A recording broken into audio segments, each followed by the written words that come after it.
ಗುರುಭ್ಯೋ ನಮಃ. ವೇದಿಕೆ ಮೇಲೆ ಉಪಸ್ಥಿತರಿರತಕ್ಕಂಥ ಸ್ನೇಹಿತರು, AKBMS ಅಧ್ಯಕ್ಷರು ಆಗಿರ್ತಕ್ಕಂಥ ಅಶೋಕ್ ಹಾರ್ನಳ್ಳಿ ಅವರೇ, ಈ AKBMSಗೆ ತನ್ನ ಚಟುವಟಿಕೆಯನ್ನು ಮಾಡಲಿಕ್ಕೆ ಮೊದಲು ಜಾಗವನ್ನು ಕೊಟ್ಟು ನಮ್ಮ ಕೇಂದ್ರ ಕಾರ್ಯಾಲಯಕ್ಕೆ ಆಶ್ರಯ ಕೊಟ್ಟವರು ಪೂಜ್ಯ ಶೃಂಗೇರಿ ಗುರುಗಳು, ಮಾನ್ಯ ಆಡಳಿತಾಧಿಕಾರಿಗಳಂಥ ಗುರುಸೇವಾ ಧೋರಣ ಗೌರಿಶಂಕರ್ ಸಾಹೇಬರು. AKBMS ಇಷ್ಟೆಲ್ಲ ದೊಡ್ಡದಾಗಿ ಬೆಳೀಲಿಕ್ಕೆ ಕಾರಣ ಏನು ಅಂದರೆ, ನಾವು ಶೃಂಗೇರಿ ಮಠದ ಆವರಣದಲ್ಲಿಯೇ ಕಾರ್ಯನಿರ್ವಹಿಸ್ತಾ ಇದ್ವಿ. ಅದಕ್ಕೆ ಅವಕಾಶ ಮಾಡಿಕೊಟ್ಟವರು ಪರಮ ಪೂಜ್ಯ ಸನ್ನಿಧಾನಗಳಾದ ಭಾರತೀ ತೀರ್ಥ ಸ್ವಾಮಿಗಳು ಮತ್ತು ನಮ್ಮ ಅಂದಿನ ಆಡಳಿತಾಧಿಕಾರಿಗಳಂಥ ಗೌರಿಶಂಕರ್ ಅವರು. ಹಾಗಾಗಿ ಮಹಾಸಭೆಯ ಬೆಳವಣಿಗೆಯಲ್ಲಿ ಅವರ ಪಾತ್ರ ಬಹಳ ದೊಡ್ಡದು. ಇವತ್ತು ಅವರು ಸ್ವತಃ ಸಭೆಗೆ ಬಂದು ಭಾನುಪ್ರಕಾಶ್ ಶರ್ಮಾ ಅವರ ಅಂಥ ಸರ್ವಸಮ್ಮತ ಸೂಕ್ತ ಅಭ್ಯರ್ಥಿ ಅಂತ ಹೇಳಿ ಅವರು ಆಶೀರ್ವಾದ ಮಾಡಿರೋದ್ರಿಂದ ಇದು ಇಡೀ ರಾಜ್ಯಕ್ಕೆ ಒಂದು ಸಂದೇಶವನ್ನು ತಲುಪಿಸ್ತದೆ ಅಂತಕ್ಕಂಥ ವಿಶ್ವಾಸ ನನಗಿದೆ. ಬಹುಶಃ ನಂಗೆ 1994ರಲ್ಲಿ ನಮ್ಮ ಎಸ್ ರಮೇಶ್ ಅವರು ಡೆಲ್ಲಿಯಲ್ಲಿ ಒಂದು ಮಹಾಯಾಗ ಮಾಡಿದ್ರು ಚಂದ್ರಶೇಖರ ಮೂರ್ತಿಗಳ ಮನೆಯಲ್ಲಿ. ಆ ಸಂದರ್ಭದಲ್ಲಿ ನಂಗೆ ಪರಿಚಯ ಆದವರು ಭಾನುಪ್ರಕಾಶ್ ಶರ್ಮಾರವರು. ಅಂದಿನಿಂದ ಇಂದಿನವರೆಗೆ ಅವರು ನಮ್ಮ ಸಮಾಜದ ಎಲ್ಲ ಚಟುವಟಿಕೆಗಳಲ್ಲಿ ಅತ್ಯಂತ ಕ್ರಿಯಾಶೀಲರಾಗಿ ಪಾತ್ರವಹಿಸ್ತಾ ಇದ್ದಾರೆ. ಭಾಳ ಜನ ಕೇಳ್ತಾರೆ ಭಾನುಪ್ರಕಾಶ್ ಶರ್ಮಾರನ್ನ ಅಧ್ಯಕ್ಷರನ್ನು ಮಾಡಲಿಕ್ಕೆ ಕಾರಣ ಏನು. ನಾವೆಲ್ಲ ಭಾಳ ಅಶೋಕ್ ಹಾರ್ನಳ್ಳಿಯವರೇ ಮತ್ತೊಂದು ಅವಧಿಗೆ ಆಗಲಿ ಅಂತ ಹೇಳಿದ್ವಿ. ನಾನು ಈ ಬೈಲಾ ಪುನರ್ರಚನಾ ಸಮಿತಿಯ ಸದಸ್ಯನಾಗ ನಾನು ಹೇಳಿದ್ದೆ, 3 ವರ್ಷ ಇದ್ದೀವಿ, ಇನ್ನೊಂದು 2 ವರ್ಷ ಎಕ್ಸ್ಟೆಂಡ್ ಮಾಡ್ಕೊಂಬಿಡೋಣ ಬಿಡ್ರಿ, 5 ವರ್ಷ ನಾವೇ ಮಾಡ್ಕೋಬೋದು ಅಂತ. ಹಾಗೆ ಮಾಡಿದ್ರೆ ತಪ್ಪಾಗತ್ತೆ, ಹುಡುಗ ಹಂಗೆ ಮಾಡಬಾರ್ದು, ನಮ್ಮ ನಂತರ ಬರೋರು 5 ವರ್ಷ ಬರಲಿ, ನಾನು ಮಾತ್ರ 3 ವರ್ಷ ಇರ್ತೇನೆ ಅಂತ ಹೇಳಿ ಅಶೋಕ್ ಹಾರ್ನಳ್ಳಿ ಅವರು ನಮ್ಗೆ ಹೇಳಿದರು. ಅದರ ಬೈಲಾ ತಿದ್ದುಪಡಿ ಮಾಡುವಾಗ ಅವ್ರನ್ನೇ ಮುಂದುವರಿಸ್ತಕ್ಕಂಥ ತಪ್ಪೇನು ನಮಗೆ ಇರಲಿಲ್ಲ. ಅದಾದ ನಂತರ ಯಾರನ್ನು ಮಾಡಬೇಕು ಅಂದಾಗ ಸಹಜವಾಗಿ ನಮ್ಮ ಮುಂದೆ ಹಲವು ಆಯ್ಕೆಗಳಿಲ್ಲ, ಕೆಲವು ಆಯ್ಕೆ ಇತ್ತು. ಇವತ್ತು ನಾನು ಬಹಿರಂಗವಾಗಿ ಎಲ್ಲರೂ ನಾವು ಒಂದೇ ಕುಟುಂಬದವರಾಗಿರೋದ್ರಿಂದ ಮಾನ್ಯ ರಾಘವೇಂದ್ರ ಭಟ್ರು ಮತ್ತು ಭಾನುಪ್ರಕಾಶ್ ಶರ್ಮರ ಬಗ್ಗೆ ಯಾರನ್ನು ಮಾಡಬೇಕು ಅಂತ ಚರ್ಚೆ ಆದಾಗ, ಒಂದು ಬರೀ ಎಲ್ಲರೂ ಬೆಂಗಳೂರಿನವರೇ ಆಗಿಬಿಟ್ರೆ ಹೆಂಗೆ, ಶ್ರೀರಂಗಪಟ್ಟಣದಲ್ಲಿರ್ತಕ್ಕಂಥ ಭಾನುಪ್ರಕಾಶ್ ಶರ್ಮರಿಗೆ ಮಾಡೋಣ, ಬೆಂಗಳೂರಿನ ಹೊರಗಡೆ ಅವಕಾಶ ಕೊಡಬೇಕು ಅಂಥೇಳಿ ಈ ಬೆಳ್ಳೂರು ಶಿವರಾಮ್ ಅವರು ಇವರೆಲ್ಲ ಅಶೋಕ್ ಹಾರ್ನಳ್ಳಿ ಆಗಲಿದ್ದಾರೆ ನಮಗೆ ಕೊಡಿ ಅಂಥೇಳಿ ಹೇಳ್ತಾ ಇದ್ರು.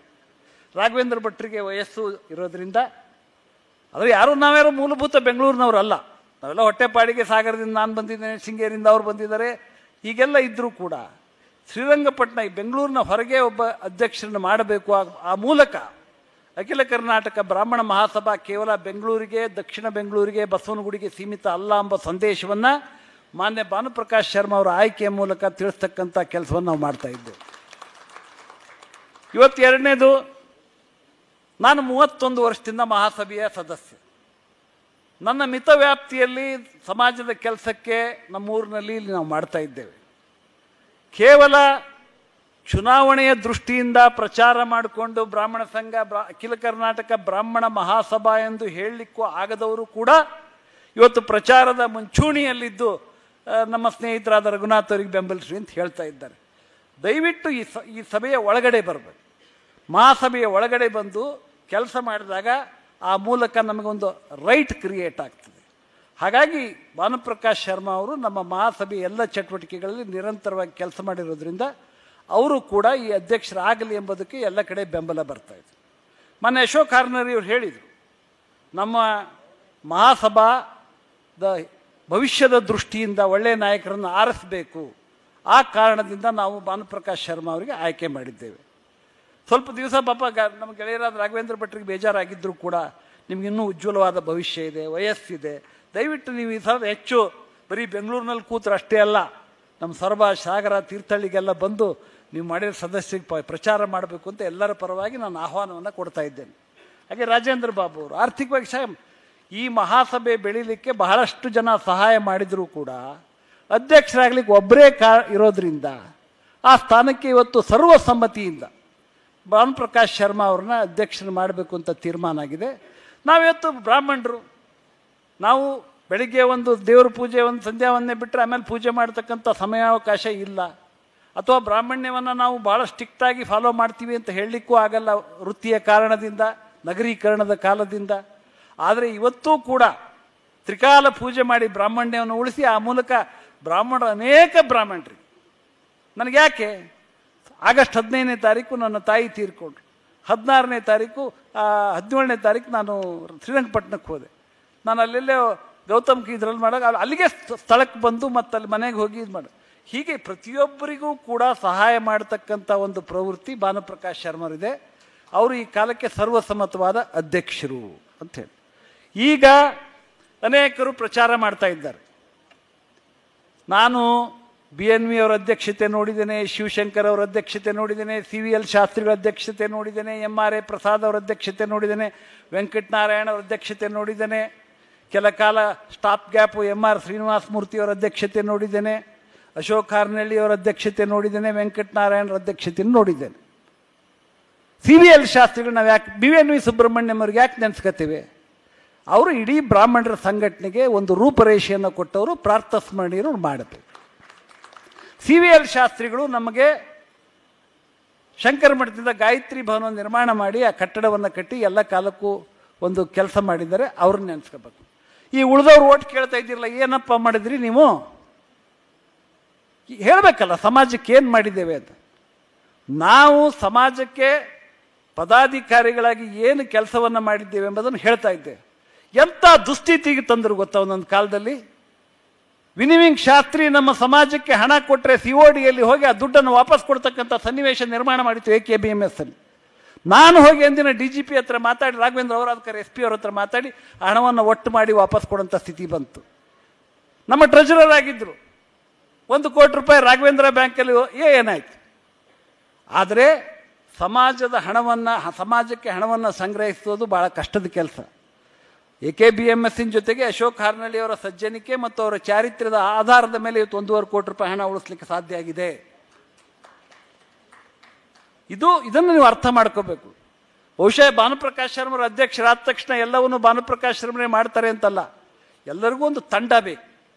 ಇವತ್ತು ನಮ್ಮ ಬ್ರಾಹ್ಮಣ ಮಹಾಸಭೆ ಮೊದಲನೇ ಅಧ್ಯಕ್ಷರು ಯಾರು ಅಂತ ಅವ್ರ ಹೆಸರೇ ನಂಗೆ ಗೊತ್ತಿಲ್ಲ. ಸಚ್ಚಿ, ನೀವು ಜಯಸಿಂಹ ಬಿಟ್ರೆ ಏನು ಯಾರಾಗಿದ್ರು ಅನ್ನೋಕ್ಕಿಂತ ಅವ್ರ ಕಾಲದಲ್ಲಿ ಏನು ಮಾಡಿದ್ರು ಎಂಬುದು ಭಾಳ ಮುಖ್ಯ. ಇವತ್ತು ಬ್ರಾಹ್ಮಣ ಅಭಿವೃದ್ಧಿ ಮಂಡಳಿ ಇದೆ, ನಮಗೂ ಹಸು ಕೊಡ್ತಾರೆ, ವಿದ್ಯಾನಿಧಿ ಕೊಡ್ತಾರೆ, ಸ್ಕಾಲರ್ಶಿಪ್ ಕೊಡ್ತಾರೆ ಅಂತ ಗೊತ್ತಾಗಿದ್ದೆ ನಮ್ಮ ಶಿವಮೊಗ್ಗದ ಸಚ್ಚಿಯಿಂದ. ಆ ವಿಚಾರಕ್ಕೆ ನಾನು ಅವರನ್ನು ಅಪ್ರಿಷಿಯೇಟ್ ಮಾಡ್ತೀನಿ. ಈಗ ಜಯಸಿಂಹ ಕೂಡ ಮಾಡ್ತಾ ಇದ್ದಾರೆ. ಆದ್ದರಿಂದ ಸಮಾಜದ ಹಿತವನ್ನು ಕಾಪಾಡ್ತಕ್ಕಂಥ ಜನ ಆಗಬೇಕು. ಇಲ್ಲಿ ಬಂದು ನಿಮಗೆಲ್ಲ ಸಹಕಾರ ಕೊಡ್ತೀವಿ ಅನ್ನೋದು, ಹುನಗುಂದಲ್ಲಿ ಕೇಸ್ ಹಾಕ್ಸೋದು, ಏನು ಕೋರ್ಟ್ ಕೇಸ್ ಹಾಕಿದ ತಕ್ಷಣ ಏನು ಹೆದರಿ ಬಿಡ್ತಾರ? ನಾವು ದಿನ ಹೊಟ್ಟೆಪಾಡೆ ಕೋರ್ಟಲ್ಲಿ ಈ ಪದಾಧಿಕಾರಿಗಳಲ್ಲಿ ಅಶೋಕ್ ಹಾರ್ನಳ್ಳಿಯವರು ಈ ರಾಜ್ಯದ ಅತ್ಯಂತ ಪ್ರಮುಖ ವಕೀಲರು. ನನಗನ್ನಿಸ್ತದೆ ಬಹುಶಃ ನಮ್ಮ ವೆಂಕಟೇಶ್ ನಾಯಕರು ನನ್ನ ಅಭಿಪ್ರಾಯವನ್ನು ಒಪ್ತಾರೆ ಅಂತ ಮಾಡಿದ್ದೇನೆ. ಕಳೆದ 3 ವರ್ಷಗಳಲ್ಲಿ ಬ್ರಾಹ್ಮಣ ಸಮಾಜದಲ್ಲಿ ಯಾರಿಗಾದರೂ ಈ AKBMSನಿಂದ ಆರ್ಥಿಕ ನಷ್ಟ ಆಗಿದ್ದರೆ ಅದರ ಮೊದಲ ಫಲಾನುಭವಿ ಅಶೋಕ್ ಹಾರ್ನಳ್ಳಿಯವರು. ಏನು sir? He might have lost, according to me, not less than 3 crores of rupees. ಅಷ್ಟು ಸಮಯವನ್ನು ಕೊಟ್ಟಿದ್ದಾರೆ. ಅರೆ ದುಡ್ಡು ಕೊಟ್ಟು ಜನ ಭೇಟಿ ಮಾಡ್ಬೇಕಾದ್ರೆ ಎಲ್ಲ ಬಿಟ್ಕೊಂಡು ತಮ್ಮದೇ TADA ರಾತ್ರಿ ಹಗಲು 24 ಗಂಟೆ ಎಲ್ಲ ಈ ಕೊಪ್ಪಳ, ಮುದ್ದೇಬಿಹಾಳ, ತಾಳಿಕೋಟೆ ಅನ್ಕೊಂಡು ಊರು ತಿರುಗಿ ಮಾಡ್ತಕ್ಕಂಥ ಗರ್ಜೇನಿತ್ತು. ಅಲ್ಲ, ಬಯಸ್ಕೊಳ್ಳೋದು ಬಿಡಿ, ಬ್ರಾಹ್ಮಣರಲ್ಲಿ ಒಳ್ಳೆತನ, ಒಳ್ಳೆ ಮಾತನ್ನು ಆಡ್ತಕ್ಕಂಥ ಸಂಸ್ಕಾರ ಮತ್ತು ಸಂಸ್ಕೃತಿ ನಮ್ಗೆ ಇಲ್ಲೇ ಇಲ್ಲ. ನಮ್ಮ ಹಣೆ ಬರೋದು. ಇವತ್ತು ಭಾನುಪ್ರಕಾಶ್ ಶರ್ಮರಿಗೆ ಹೇಳ್ತಾರೆ, ನಾವು ಯಾಕೆ ಗೌರಿಶಂಕರ್ ಸಾಹೇಬ್ರ ನೆನೆಸ್ಕೊತೀವಿ? ಕರ್ನಾಟಕದಾದ್ಯಂತ ನಮ್ಮಂಥ ಸಾಗರದಂಥ ಪುಟ್ಟ ಊರಿನಲ್ಲೂ ಕೂಡ ಶಂಕರ ಮಠದ ನಿರ್ಮಾಣಕ್ಕೆ ಅವರು ಪ್ರೇರಣೆ ಮಾಡಿದರು. ಅಮೆರಿಕಾದಲ್ಲಿ ಕೂಡ ಅವರ ಶಂಕರ ಮಠದ ನಿರ್ಮಾಣ ಮಾಡಿದರು. ಹೀಗೆ ನಮ್ಮ ಸನಾತನ ಧರ್ಮದ ಪ್ರಚಾರಕ್ಕೆ ಬೇಕಾದಂಥ ಒಂದು ಸ್ಥಾವರಗಳ ನಿರ್ಮಾಣ ಮಾಡ್ತಕ್ಕಂಥ ಕೆಲಸವನ್ನು ಮಾಡಿದ್ರಿಂದ ಗುರುಸೇವಾ ಧೋರಣ ಗೌರಿಶಂಕರ್ ಅವರು ಸರ್ವಕಾಲಕ್ಕೂ ಶಾಶ್ವತ ಅಂತ ನಾವು ಸಾಹೇಬರಿಂದ ಗೌರವ ಕೊಡ್ತೀವಿ. ಅದೇ ರೀತಿ ಭಾನುಪ್ರಕಾಶ್ ಶರ್ಮರು ಕೂಡ ವಿದೇಶಕ್ಕೆ ಹೋಗಿ ಅಲ್ಲಿ ಕೂಡ AKBMS ಮಾಡಿ ಬಂದಿದ್ದಾರೆ. ಆದ್ದರಿಂದ ನೀವು ಅಧ್ಯಕ್ಷತೆ ಮಾಡಿ ಚುನಾವಣಾ ಪ್ರಚಾರ ಮಾಡೋದ್ರಿಂದಲ್ಲ, ನಿಮ್ಮ ಮೂಲಕ ಬ್ರಾಹ್ಮಣ ಮಹಾಸಭೆಗೆ ಏನನ್ನ ಮಾಡಲಿಕ್ಕೆ ಸಾಧ್ಯ, ಬ್ರಾಹ್ಮಣರಿಗೆ ಸಂಸ್ಕಾರಯುತವಾಗಿ ಏನನ್ನ ಮಾಡಲಿಕ್ಕೆ ಸಾಧ್ಯ, ಇದೆಲ್ಲವನ್ನ ಮಾಡಲಿಕ್ಕೆ ಸರ್ವಸಮರ್ಥರು ಭಾನುಪ್ರಕಾಶ್ ಶರ್ಮಾ ಅವರಿದ್ದಾರೆ. ಆದ್ದರಿಂದ ಈಗ ಚುನಾವಣೆ ಬಂದ ತಕ್ಷಣ ಬಂದು ಮಹಾಸಭೆಗೆ ನಾವು ನಂಟರು ಅಂಥೇಳಿ ನೀವು ವಾಟ್ಸಪ್ಪಲ್ಲಿ ಸಂದೇಶ ಹಾಕೋದ್ರಿಂದ ಓಟ್ ಹಾಕ್ತಕ್ಕಂಥ ದಡ್ಡತನ ಯಾರಿಗೂ ಇಲ್ಲ.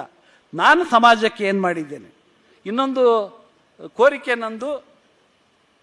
ಕಳೆದ ಬಾರಿ ಸಚ್ಚಿದಾನಂದ ಮೂರ್ತಿಯವರು ಹೇಳಿದರು, ಬೆಂಗಳೂರು ನಗರದಲ್ಲಿ ಮತದಾನ ಕಡಿಮೆಯಾಯಿತು. ಬೆಂಗಳೂರು ನಗರದಲ್ಲಿ ನಮ್ಮ ಅಶೋಕ್ ಕಾರನಳ್ಳಿ ಅವರಿಗೆ ನಿರೀಕ್ಷಿತವಾದ ಮತಗಳು ಬಂದಿರಲಿಲ್ಲ. ನಮ್ಗೆ ಉಳಿದ ಕಡೆ ಶಿವಮೊಗ್ಗ, ಉತ್ತರ ಕನ್ನಡಲ್ಲೆಲ್ಲ ನಾವು 80% ಓಟನ್ನು ಹಾಕಿದ್ವಿ, ಇಲ್ಲಿ ಕಡಿಮೆ ಆಗಿತ್ತು. ಈ ಬಾರಿ ನಾನು ಎಲ್ಲರಿಗೂ ಕೈ ಜೋಡಿಸಿ ಪ್ರಾರ್ಥನೆ ಮಾಡ್ತೇನೆ, ಬೆಂಗಳೂರು ನಗರದಲ್ಲಿ ಕನಿಷ್ಠ 20,000 ಮತದಾನ ಆಗಬೇಕು. ಅದರಲ್ಲಿ 15,000 ರಿಂದ 16,000 ಓಟನ್ನು ನಾವು ಭಾನುಪ್ರಕಾಶ್ ಶರ್ಮರಿಗೆ ಹಾಕಿಸಿದ್ರೆ ಅದು ಖಂಡಿತ ಸಾಧ್ಯ ಆಗ್ತದೆ. ಬಹುಶಃ ಅನೇಕ ಯುವಕರು ಉತ್ಸಾಹಿಗಳಿದ್ದಾರೆ. ಅರುಣ್ ಹಿರಣ್ಣಯ್ಯನವರು, ಜಯಸಿಂಹ ಅವರು, ನಾನು ಅನೇಕ ಜನರನ್ನ ಸಮಾವೇಶ ಸಂದರ್ಭದಲ್ಲಿ ಅತ್ಯಂತ ಶಕ್ತಿಶಾಲಿ ಜನರನ್ನು ನೋಡ್ತಕ್ಕಂಥ ಅವಕಾಶ ಸಿಕ್ಕಿದೆ. ನಾವೆಲ್ಲ ಖಂಡಿತ ಮಾಡೋಣ ಅಂತ ಹೇಳ್ತಾ, ಪ್ರಚಾರದಿಂದ ಈ ಮಹಾಸಭೆಗೆ ಹೇಳ್ತಾರೆ, ಹಿಂದಿನ ಸೇವೆ ನೆನಪಿಡಿ, ಮುಂದಿನ ಸೇವೆಗೆ ಅವಕಾಶ ಕೊಡಿ ಅಂತ. ಹಾಗೆ ಅಶೋಕ್ ಕಾರನಳ್ಳಿಯವರ ಸೇವೆಯನ್ನು ನೆನಪಿಟ್ಟು ಅವರಿಗೆ ಮುಂದಿನ ಸೇವೆಗೆ ಭಾನುಪ್ರಕಾಶ್ ಶರ್ಮಾ ಅವ್ರ ಮುಖಾಂತರ ಅವಕಾಶವನ್ನು ಕೊಡೋಣ ಅಂತ ಹೇಳ್ತಾ, ಈ ವಾಟ್ಸಾಪು ಪ್ರಚಾರ ಹಾಗೆ ಹೀಗೆ ಹೇಳೋದನ್ನೆಲ್ಲ ಏನು ರಾಘವೇಂದ್ರ ಬ್ಯಾಂಕನ್ನು ಮುಳುಗಿಸ್ಬಿಟ್ಟಿದ್ದು ಅಶೋಕ್ ಕಾರನಳ್ಳಿಯವ್ರಿಗೆ ಏನು ಪ್ರಚಾರ ಏನಾಯಿತು ಕೊನೆಗೆ? ನಾನು ಹೇಳ್ತೇನೆ, ಗುರು ಅವರ ಸಾರ್ವಭೌಮ ಕೋಆಪರೇಟಿವ್ ಸೊಸೈಟಿಯ 9 ಜನ ಡೈರೆಕ್ಟರ್ ಪೈಕಿ ರಾಜೇಂದ್ರ ಪ್ರಸಾದ್ ಅವರೇ 8 ಜನಕ್ಕೆ ನಾನೇ ಬೇಲ್ ಮಾಡಿಸಿದ್ದೀನಿ. 8 ಜನರಿಗೆ ಕೋರ್ಟಿಗೆ ಬಂದರೆ ಕಾಪಿ ಕುಡಿಯೋಕ್ಕೆ ಕಾಸಿಲ್ರಿ ಅವ್ರ ಹತ್ರ. ₹1 ಕೂಡ ತಗೊಂಡಿಲ್ಲ ನಾವು. ಕೇವಲ ಬ್ರಾಹ್ಮಣರು ಯಾರೋ ರಾಮಕೃಷ್ಣ ಅವರು ಇಂಡ್ಯೂಸ್ ಮಾಡಿ ಹೋದ್ರು ಅಂತ ನಾವು ಬೇಲ್ ಮಾಡಿಸಿದ್ವಿ. ಅದರಂತ ನಾವು ಸೊಸೈಟಿ ಮುಳುಗಿಸಿದ್ವಿ ಅಂತಲ್ಲ. ಬ್ರಾಹ್ಮಣರಿಗೆ ಬ್ರಾಹ್ಮಣರಾಗದೆ ಇನ್ಯಾರು ಮಾಡೋಕ್ಕೆ ಸಾಧ್ಯ ಇದೆ? ಆದ್ದರಿಂದ ಒಂದು ಮಾತು, ಈ ಅಪಪ್ರಚಾರಗಳಿಗೆ ಕಿವಿಗೊಡದೆ ಏನನ್ನ ಮಾಡಿದ್ದಾರೆ, ಏನು ನಮ್ಮ ಅಶೋಕ್ ಕಾರನಳ್ಳಿಯವರು 7.5 ಕೋಟಿ ದುಡ್ಡನ್ನು ಮಹಾಸಭೆಗೆ ಸಂಗ್ರಹಿಸಿಟ್ಟಿದ್ದಾರೆ, ಅದನ್ನು ಕಾಯಲಿಕ್ಕೆ ಸರ್ಪದ ರೂಪದಲ್ಲಿ ಭಾನುಪ್ರಕಾಶ್ ಶರ್ಮಾ ಅವರು ಇರಬೇಕು ಅಂತ ಹೇಳ್ತಾ, ನಾನು ಎಲ್ಲರಿಗೂ ವಂದಿಸಿ, ನೀವು ಈ ಪ್ರಚಾರ ಇದನ್ನೆಲ್ಲ ಮಾಡ್ತಕ್ಕಂಥ ಚುನಾವಣೆ ಹಾಗೆ ಹೀಗೆ ಇಲ್ಲಿ ಬಂದು ಬೈಲ ಹಂಗಿದೆ ಬೈಲ ಹಿಂಗಿದೆ ನೀವು ಅದು ಮಾಡಿ ಅಂತೇಳಿ ಕೂತು ಕೇಳೋರಿಗೆ ಪ್ರತಿಯೊಬ್ಬರಿಗೂ ಕೂಡ ಪ್ರತಿ ಒಂದು ಸೆಂಟೆನ್ಸಿಗೂ ಒಂದೊಂದು ವಾಕ್ಯಕ್ಕೂ ಉತ್ತರ ಕೊಡ್ತಕ್ಕಂಥ ಸಾಮರ್ಥ್ಯ, ಶಕ್ತಿ ಭಾನುಪ್ರಕಾಶ್ ಶರ್ಮನ ಬೆಂಬಲಿಸ್ತಕ್ಕಂಥ ಪ್ರತಿಯೊಬ್ಬರಲ್ಲಿ ಇದೆ ಅಂತಕ್ಕಂಥ ಎಚ್ಚರಿಕೆಯನ್ನು ಕೊಡಲಿಕ್ಕೆ ಇಟ್ಕೊಳ್ತೀನಿ. ಯಾವ ಸಂಘಟನೆಗಳ ಹೆಸರನ್ನು ದುರುಪಯೋಗ ಮಾಡ್ಕೋಬೇಡಿ. ನಾವು ಎಲ್ಲ OTC ಆಗಿ ಬಂದವ್ರೆ, ನೀವು ಅದು OTC ಮಾಡ್ಕೊಂಡವ್ರೇನು ದುರುಪಯೋಗ ಮಾಡಕ್ಕೆ ಹೋಗಬೇಡಿ. ಇದೊಂದು ಅವಕಾಶ. ಬ್ರಾಹ್ಮಣ ಮಹಾಸಭೆಯಲ್ಲಿ ರಾಜಕೀಯವನ್ನು ತರಬೇಡಿ, ಬೇರೆ ಬೇರೆ ಸಂಘಟನೆ ಹೆಸರನ್ನು ತರಬೇಡಿ, ಉಪಕೋಮಿನ ಹೆಸರನ್ನು ತರಬೇಡಿ. ತ್ರಿಮತಸ್ಥರು ಒಂದಾಗ್ರಿ ಅಂತ ಹೇಳಿದವರು ಕಾಯ ವಾಚ ಮನಸ ಪಾಲಿಸ್ತಕ್ಕಂಥ ಕೆಲಸವನ್ನು ಮಾಡಬೇಕು. ಅದಕ್ಕೆ ಭಾನುಪ್ರಕಾಶ್ ಶರ್ಮರು ಸರ್ವ ಸಮರ್ಥರಿದ್ದಾರೆ. ಅವ್ರ ಜೊತೆಗೆ ಈ ವೇದಿಕೆ ಮೇಲಿರ್ತಕ್ಕಂಥ ಎಲ್ಲ ಶಕ್ತಿಶಾಲಿಗಳು ಫೀಲ್ಡಿಗೆ ಇಳಿಬೇಕು. ವಿಶೇಷವಾಗಿ ನಾನು ವೆಂಕಟೇಶ್ ನಾಯಕರಿಗೆ, ರಾಘವೇಂದ್ರ ಭಟ್ರಿಗೆ, ರಾಜೇಂದ್ರ ಪ್ರಸಾದ್ ಅವರಿಗೆ, ಸಚ್ಚಿದಾನಂದ ಮೂರ್ತಿಗಳಿಗೆ, ನರಸಿಂಹಮೂರ್ತಿಯವರಿಗೆ, ಎಲ್ಲರಿಗೂ ಅಲ್ಲಿ ಕೆಳಗೆ ಜಯಸಿಂಹ ಕೂತಿರಬೇಕು, ಸತ್ಯಮೂರ್ತಿ, ಇವರೆಲ್ಲರಿಗೂ ಹೇಳ್ತೇನೆ, ದಯವಿಟ್ಟು 13ನೇ ತಾರೀಕಿನ ತನಕ ನಮ್ಮ ಮನೆ ಮದುವೆಯೋ ಉಪನಯನವೋ ಅಂತ ತಿಳ್ಕೊಂಡು ನಾವೆಲ್ಲ ಕೆಲಸ ಮಾಡೋಣ ಅಂತ ಹೇಳಿ ನಾವು ನಮ್ಮ ಶಕ್ತಿ ಮೀರಿ ಅವ್ರಿಗೆ ಸಹಾಯ ಮಾಡ್ತಾ ಇದ್ದೇವೆ. ಖಂಡಿತವಾಗಿಯೂ ನಾವು ಇನ್ನೂ 2 ವರ್ಷ ಶಿವಮೊಗ್ಗ ಜಿಲ್ಲೆಯಲ್ಲಿ ನಾವು ನಮ್ಗೆ ಸ್ವಲ್ಪ ಅಲ್ಲಿ ಕೊರತೆಗಳಿದೆ ಮಾಡ್ತಾ ಇದ್ದೇವೆ. ಯಾಕಂದರೆ ಶಿವಮೊಗ್ಗ ಜಿಲ್ಲೆಯಲ್ಲಿ ನಮ್ಮ ನಿಟ್ಟೂರಿಂದ ಶಿವಮೊಗ್ಗಕ್ಕೆ ಓಟ್ ಹಾಕ್ಲಿಕ್ಕೆ ಬರಬೇಕು, ಅದು 110 ಕಿಲೋಮೀಟರ್ ಬರಬೇಕು. ಅವ್ರು ಬರ್ತಕ್ಕಂಥ ವ್ಯವಸ್ಥೆಗಳನ್ನೆಲ್ಲ ಮಾಡೋ ಜವಾಬ್ದಾರಿಯನ್ನು ಸ್ಥಳೀಯರು ತಗೊಂಡಿದ್ದಾರೆ. ಗ್ರಾಮಾಂತರ ಪ್ರದೇಶದಲ್ಲಿ ಭಾಳ ಒಳ್ಳೆಯ ವಾತಾವರಣ ಇದೆ. ಅದೇ ವಾತಾವರಣದ ಪ್ರತಿಧ್ವನಿ ಬೆಂಗಳೂರು ನಗರದಲ್ಲಿ ಆಗಬೇಕು ಅಂತ ಹೇಳಿ, ಒಂದು ಮಾತ್ರ ಸತ್ಯ, ನೀವು ಭಾನುಪ್ರಕಾಶ್ ಶರ್ಮರು ದುರ್ಬಲರು, ನಾವು ಬೆಂಗಳೂರಿನಲ್ಲಿ ಇದ್ದೀವಿ ಅಂದ ತಕ್ಷಣ ನಾವೇನು ನೀವು ಬೆಂಗಳೂರಿನವರು ರಾಜಧಾನಿ ಮಾತ್ರ ಹೊರತು ನೀವು ಬೆಂಗಳೂರಿನವರು ಡಾಮಿನೆಂಟ್ ಅಲ್ಲ. ಇಲ್ಲಿ ಮೆಂಬರ್ಸ್ಗಳು ಏನಿದ್ದಾರೆ ಪ್ರತಿ ಏರಿಯಾದಲ್ಲಿ ನಮ್ಮ ಗಿರಿನಗರದಲ್ಲಿ 4,000 ಜನ ಇದ್ದಾರೆ. ನನಗೆ 500 ಜನ ಅಷ್ಟೇ ಪರಿಚಯ ಇದ್ದಾರೆ.